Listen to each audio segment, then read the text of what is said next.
Hello guys, तो this is Lucky Jangra fitness certified by physique engineer. तो पिछले वीडियो में मैंने कवर किया कि बिगनर्स के लिए सबसे बढ़िया वर्कआउट स्प्लिट कौन सा रहेगा। तो आज का वीडियो है हमारा कि restart after a long time, मतलब restart gym after a long time के काफ़ी लंबे समय का आपको गैप हो गया, 6 महीने का, 12 महीने का। उसके बाद आप जिम कैसे स्टार्ट करें, आपको क्या क्या प्रिकॉशंस देखनी चाहिए, क्या क्या प्रिकॉशंस आपको बरतनी चाहिए। तो इन सारी बातों को हम आज की वीडियो में कवर करेंगे। तो चलिए without investing time video start करते हैं। तो एक लॉन्ग गैप का होना कोई बड़ी बात नहीं है। सबकी लाइफ में कोई ना कोई फेज आ जाता है, सबकी लाइफ में कोई ना कोई प्रॉब्लम्स आ जाती है। जैसे कोई इंजरी मान सकते हो आप, कोई फंक्शंस मान सकते हो, या फिर कोई शादी, पढ़ाई, कोई भी आप रीज़न मान सकते हो कि हाँ लाइफ उतार चढ़ाव का खेल है, कुछ भी हो सकता है। तो आपको करना क्या है, जब आप काफ़ी लंबे समय के बाद, काफ़ी गैप के बाद आप जब जिम शुरू करते हो, तो आपको पहला काम आपका क्या रहेगा, अपने न्यूट्रिशन और अपनी डाइट को सही करना।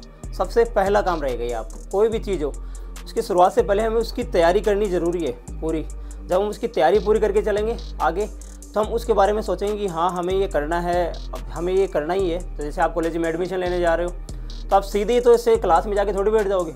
उससे पहले आप बुक्स वगैरह भी लोगे, पेन वगैरह भी लोगे, सब पूरा एकदम इंतजाम के साथ ही तो जाओगे।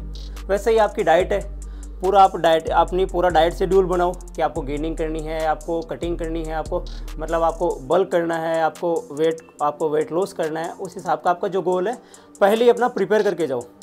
1 से 2 दिन पहले अपनी सारी ग्रोसरी वगैरह सारा सामान खरीद के, जैसे कुछ भी आपकी डाइट सारी रख ली खरीद के, जिससे आप अगर उसे देखोगे तो आपकी हाँ मैंने सारी चीज़ें खरीद ली, अब मेरे को जिम जाना चाहिए।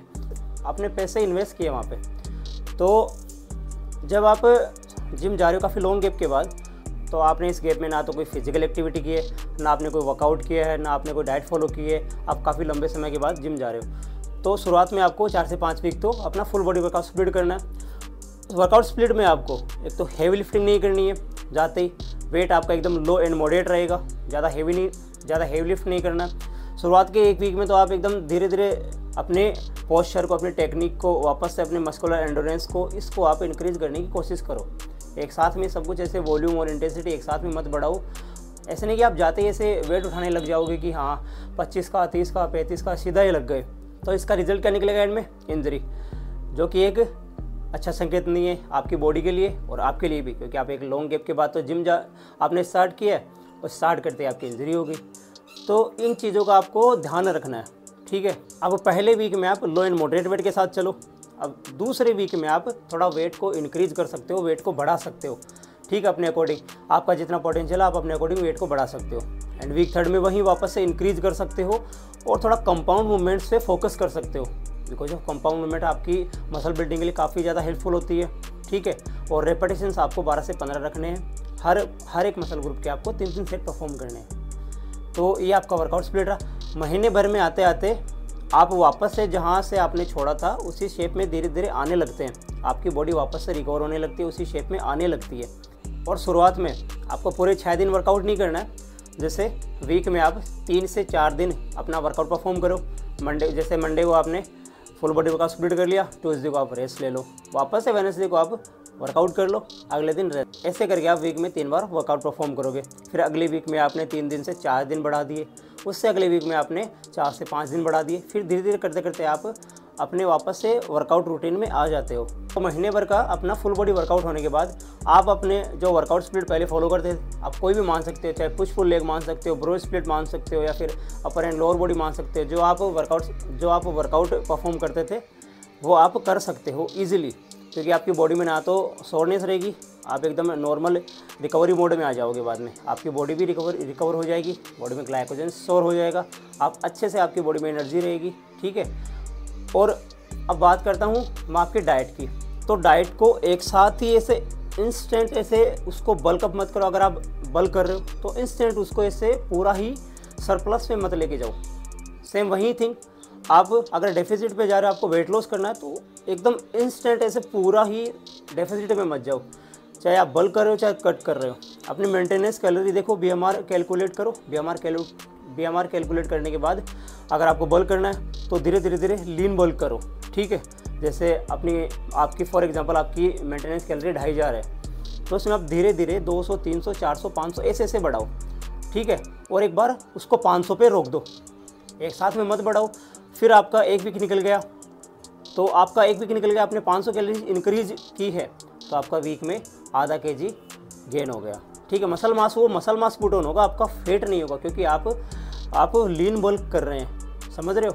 आप फैट गेन नहीं करोगे। आप अगर आप एक्सट्रीम लेवल पे अपनी डाइट को बढ़ा दोगे, जहाँ से आप 2500 से सीधा 3500 ले जाओगे, 4000 ले जाओगे, तो ऑलरेडी वहाँ आपकी फैट बर्निंग प्रोसेस रुकी हुई है और फैट स्टोरेज हो रखा है, तो वहाँ आप फैट ही इंक्रीज करोगे, ना कि आप अपना मसल मास इंक्रीज करोगे। ठीक है, और आपको करना क्या है, मसल मास। तो हमें फैट नहीं करना, तो अपनी कैलोरीज को धीरे धीरे बढ़ाते रहो, और वहीं सेम प्रोसेस आपकी डेफिसिट में भी रहेगी। धीरे धीरे अपनी कैलोरीज को डेफिसिट पे लेके जाओ और 500 पे आके एक बार स्टॉप कर दो। वहाँ आपका 1 वीक में आधा kg लॉस होगा। ठीक है, फिर दूसरे वीक में आप थोड़ा सा और बढ़ा सकते हो, जिसमें आप थोड़ा सा और ज़्यादा एफर्ट लगा सकते हो, और 1 से 1.5 kg के समथिंग आप अपना वेट लॉस कर सकते हो इजीली, जिसमें आपका मसल मास भी सेम रहेगा और आपका फेट बर्न प्रोसेस आपकी बॉडी जो फेट स्टोरेज हो रखी है, आपकी फेट बर्निंग प्रोसेस है, जो फेट स्टोरेज हो रखा है, वहाँ से आपकी एनर्जी निकल के आएगी और आपका जो फेट है वो धीरे धीरे डाउन जाएगा, समझ रहे हो। तो एक साथ में आपको सरप्लस नहीं करना है, एक साथ में आपको डेफिसिट नहीं करना है। इस बात का आपको खास कर ध्यान रखना है, क्योंकि वर्कआउट से पहले आपकी डाइट आती है, आपका न्यूट्रिशन आता है। न्यूट्रिशन का आपकी फिटनेस जर्नी में सबसे मेन रोल होता है। ये आप बात गांठ बांध लो, ध्यान रख लो। और डेली का आप 3 से 4 लीटर पानी वाटर इंटेक करते रहो, जिससे आपकी बॉडी में एक एनर्जी बनी रहे।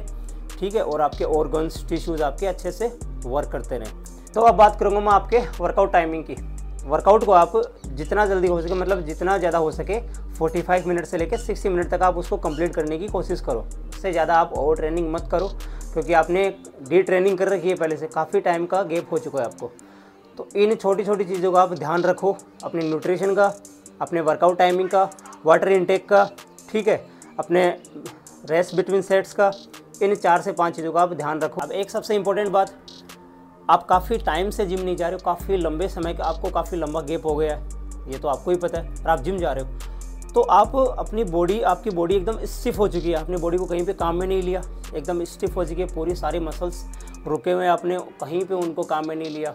ठीक है, तो आपका एक तो स्ट्रेचिंग वार्म अप, ये आपका मस्ट रहेगा, इंपॉर्टेंट रहेगा आपकी फिटनेस जर्नी में, आपके वर्कआउट जर्नी में ये एक इम्पोर्टेंट रोल रहेगा, क्योंकि आपकी बॉडी पूरी स्टिफ हो रखी है। तो सबसे पहले उन जॉइंट्स को, अपने मोबिलिटी को, अपनी मोबिलिटी को, अपनी फ्लेक्सिबिलिटी को, इनको आपको कवर करना, इनको आपको ठीक करना है, समझ रहे हो। तो बिफोर वर्कआउट और आफ्टर वर्कआउट दोनों टाइम एक बढ़िया स्ट्रेचिंग वार्म अप जरूरी है, ये ध्यान रखना।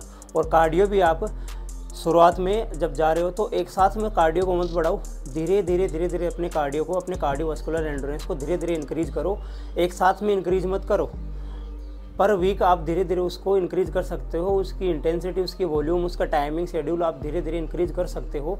एक साथ में नहीं करना है कि पहले दिन मैं गया और पहले दिन आप जाते ही कि कार्डियो में सारा आपने सब कुछ लगा लिया, आपने एरोबिक भी कर लिया, एनारोबिक भी, जितना भी था वो सारा आपको आता था, सारा आपने कर लिया, वो कि गलत है। आपकी बॉडी पूरी शोर हो जाएगी, अगले दिन आप जिम ही नहीं आ पाओगे, उठोगे नहीं, मुश्किल से तो आपने जिम जाने का मन बनाया और अगले दिन आपकी बॉडी रिकवरी नहीं हो पाई। ठीक है, तो ये थी आपकी कंप्लीट इन्फॉर्मेशन लॉन्ग गैप के बाद आप जिम कैसे स्टार्ट करें। तो आई होप आपको ये वीडियो पसंद आया। तो मिलते हैं अगली वीडियो में एक नई इन्फॉर्मेशन के साथ, एक नई नॉलेज के साथ। तब तक आप मेरे पेज को लाइक करो, फॉलो करो एंड शेयर करो। Thank you.